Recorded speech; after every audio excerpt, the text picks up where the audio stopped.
Hi guys, I am Harith and welcome to my channel. In my last video, I had discussed about respiratory system. Thanks for watching my videos. My today's topic is nervous system. It is a very important and complex system of human body.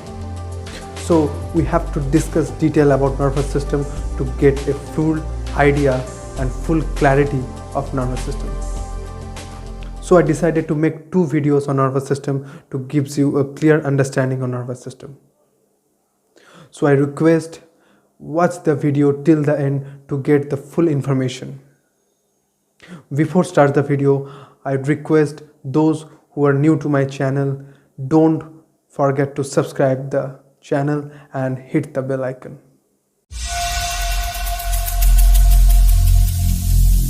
Every single day I'm gonna make something great.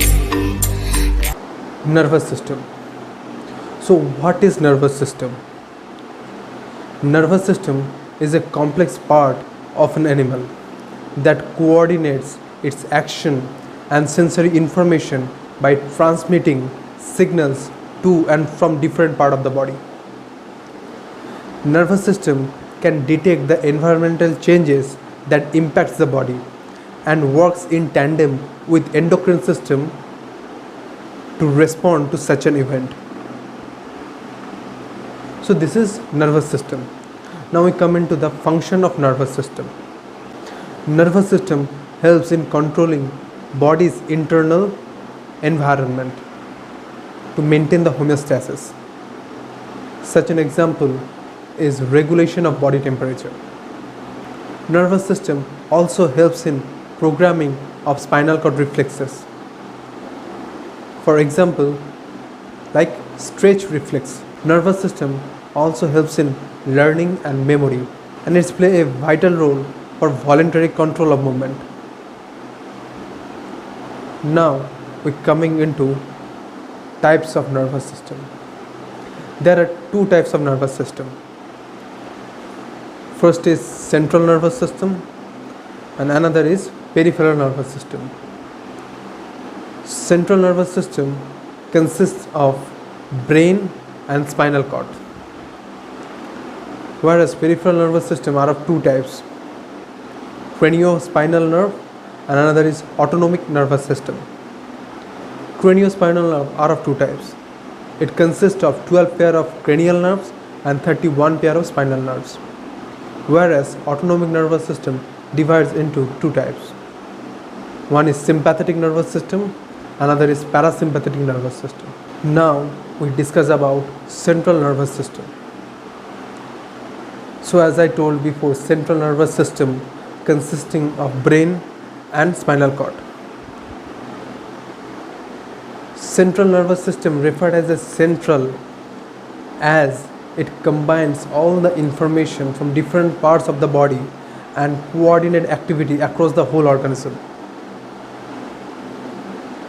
Now we come into brain and we discuss detail about the brain. Brain is the largest and most complex organ in human body. It's made up of 100 billion of nerves that communicate trillions of connections called synapses. The brain is also called encephalon or encephalon. Now we discuss about cerebrospinal fluid. What is CSF? CSF is a colorless, clear fluid that found in the brain and spinal cord. It is produced by ependymal cells in the choroid plexus in ventricles of the brain, and it absorbed in the arachnoid granules. The amount of CSF is near about 150 ml. The CSF acts as a buffer or cushion to provide mechanical and immunological protection to the brain in the skull. CSF play a vital role in cerebro autoregulation. Now we're coming into meninges. What is meninges? Meninges is the membranous covering of brain and spinal cord. It consists of three layers. The innermost layer is called pia mater, then arachnoid, and then outermost layer is called the dura mater. Now we discuss about the pia mater. Pia mater is the innermost covering of meninges that's adhered to the surface of the brain. It is a very thin and transparent covering which is made up of fibrous tissue. The outer surface of the pia mater is covered by a sheet of flat cells thought to be impermeable to fluid. And now coming into the arachnoid. Above the pia mater and separated from pia mater by a subarachnoid space is called the arachnoid. It is a thin transparent membrane which is also formed by the fibrous tissue. The arachnoid and pia mater together called leptomeninges. Now we are coming into dura mater. Dura mater is the outermost covering of the meninges. It is strong, dense covering. It is formed by the dense fibrous tissue, and its inner layer is covered by the sheet of flattened cells as we seen in the outer covering of pia mater. The dura mater is a sac that envelops the arachnoid and has modified to serve several functions. The dura mater also surrounding and support the large venous channels carrying the blood from the brain towards the heart. Now we discuss about different parts of the brain. So brain has divided into three parts: forebrain, midbrain and hindbrain.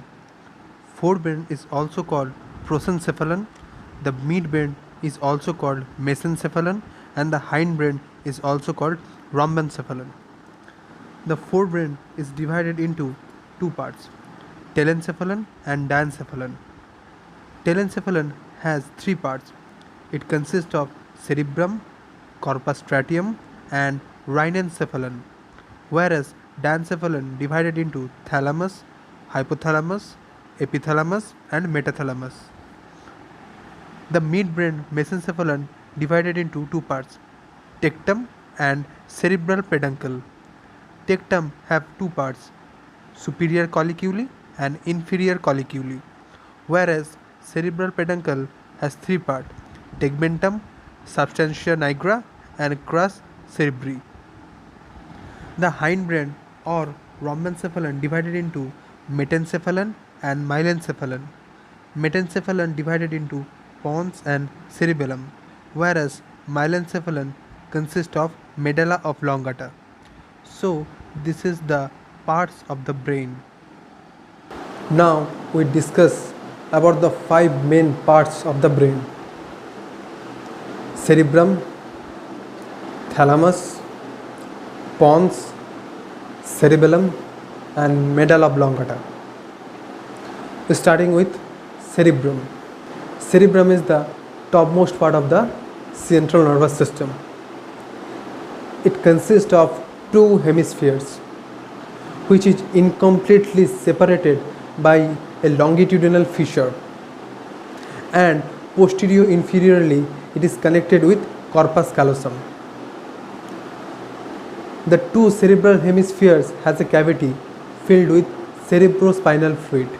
The surfaces of the hemispheres are convoluted to accommodate large number of cells in a small space. The result in numerous depressions and elevations are shown on the surface, which are respectively called gyri and sulci. Gyri and sulci are helped to divide the surface of the cerebral hemispheres into different areas. This cell-rich superficial layer is called cerebral cortex. The cerebral cortex plays a vital role as the integrator of various somatic functions. In between cerebral cortex and ventricles, there is nerve fibers are grouped into bundles and together form white matter, whereas the cerebral cortex known as gray matter. Now we're coming into four lobes of cerebrum. There are four regions or four lobes in cerebrum which control the sensation, touch and emotions. The four lobes are occipital lobe, temporal lobe, parietal lobe and frontal lobe. First, occipital lobe. Occipital lobe are located back to your cerebrum and it play an important role in progressing the visual information. Now coming into temporal lobe. Temporal lobe are of two. There are two temporal lobes. One in each cerebral hemisphere are close to your ears. The main function of the temporal lobe is to progressing the auditory information, and it also helps in learning and pronouncing the new language. Now coming into frontal lobe. Frontal lobe is located in your forehead. It helps in solving the complex task. Now we're coming into parietal lobe. Parietal lobe are situated in between occipital lobe and frontal lobe. And as a general function of parietal lobe is sensation and emotion. Now we discuss about the function of cerebrum. As we know, cerebrum is divided into left hemisphere and right hemisphere. Left hemisphere is responsible for analytical skills, problem solving, logic, reasoning, language, calculations and mathematics, and also helps in movement of muscle of right side of the body. Whereas right hemisphere is responsible for creativity, imagination, spatiotemporal awareness, reflective conscious thoughts, music interpretation and visual imagery, and also helps in movement of muscle of left side of the body. Now we discuss about thalamus. Thalamus is a small structure within the brain and it lies between cerebral cortex and midbrain, and it has extensive nerve connection to both. Now coming into the function of the thalamus.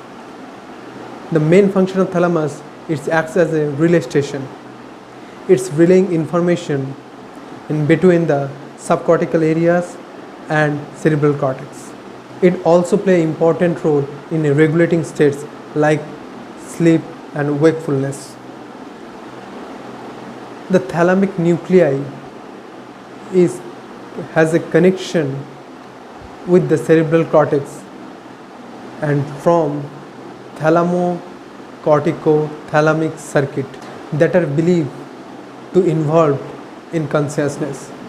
Thalamus also helps in personality and behavior, and it also acts as a center of crude sensation, and it also involves in emotional reactions. Now we're coming into hypothalamus. Hypothalamus is a small structure in brain and it's located at the base of the brain near the pituitary gland. While it is very small, it plays a very important role in hormone regulation, regulation of body temperature, regulation of autonomic nervous system, and it also affects an anterior and posterior pituitary. Now coming into pons. Pons is a structure in the brainstem which located inferiorly to the midbrain, superiorly to the media oblongata and anterior to the cerebellum. The pons is also called pons varolii. Now coming into cerebellum. Cerebellum is a structure in the brainstem which is located back of the brain underlying the occipital and temporal lobes of the cerebral cortex. The cerebellum accounts for 10% of the total brain volume, and it contains more than 50% of the total nerve in the brain. And the weight of the cerebellum is 150 gram. There are three functional areas in the cerebellum. One, cerebrocerebellum, another is superior cerebellum, and third is vestibulocerebellum. The main function of cerebellum: the cerebellum receives all the information from the sensory system, the spinal cord, and the different parts of the brain, and then it regulates the motor movement. Now coming into medulla oblongata. The medulla oblongata or medulla is a stem-like structure that makes up the part of the brainstem, and it's located anterior and partially inferior to the cerebellum. It is a cone-shaped neuronal mass that are responsible for various autonomic functions ranging from vomiting to sneezing. Spinal cord is a long, thin, tubular structure made up of nervous tissue, and it begins from the medulla oblongata in the brainstem to the lumbar region of the vertebral column. It encloses the central canal of spinal cord, which is filled up with CSF. The brain and the spinal cord together from the central nervous system. In human, the spinal cord begins at the occipital lobe, and it passes through the foramen magnum and entering into the spinal canal at the beginning of the cervical vertebrae, and it extends down to the first and second lumbar vertebrae where it ends. The spinal cord primarily functions as a transmitting nerve signals from motor cortex to the body and from the afferent fibers of the sensory nerves to the sensory cortex. The main function of the spinal cord is to receive signals from the brain and control movement and autonomic functions. The spinal cord also transmitting the messages to the brain, collecting entire of the body such as pressure, pain, touch and sensation. The spinal cord also acts independently of the brain in conducting motor reflexes. An example is patellar reflex. This is a person needs to involuntary jerk when it is trapped in a certain spot. So today we discussed about central nervous system. In my next video we will discuss about peripheral nervous system in detail. So if you want me to make more this kind of video, make your comment below and don't forget to hit the subscribe button. And if the video is helpful to you, please share this video as much as you can.